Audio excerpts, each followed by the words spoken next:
আসসালামু আলাইকুম। আমার এই ছোট্ট বাগানে আপনাদের সবাইকে স্বাগতম। আজকের যে গাছটি আপনাকে দেখাচ্ছি, এখানে একটি গাছ দেখাচ্ছে এবং এই পাশে আরেকটি গাছ তুলসী পাতা, আর এটি হলো বাসক পাতা। এই বাসক পাতার অনেক উপকারিতা রয়েছে।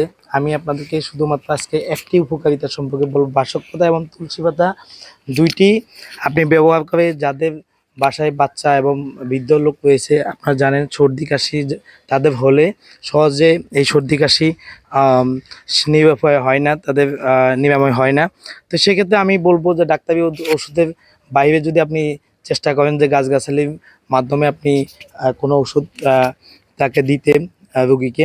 তো আমি নিজেও প্রয়োগ করে দেখেছি যে এখান থেকে দুইটি বাসক পাতা এবং এপাশে আপনারা জানেন তুলসী পাতা সকলের পরিচিত।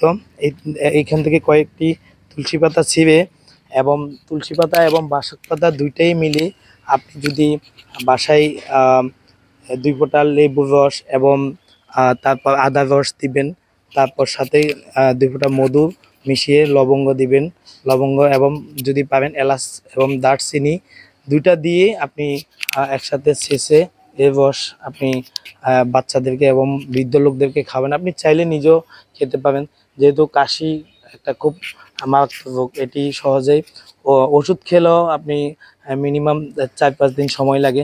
তো সেক্ষেত্রে আমি পরামর্শ দিব আপনারা সেবন করবেন। আশা করি আপনাদের সকলের উপকারে আসবে। গাছের গুণাগুণ এখনও রয়েছে। গাছের এই গাছ থেকে আমাদের সকলের যে ওষুধগুলো তৈরি হয়, এই গাছ থেকে তৈরি হয়।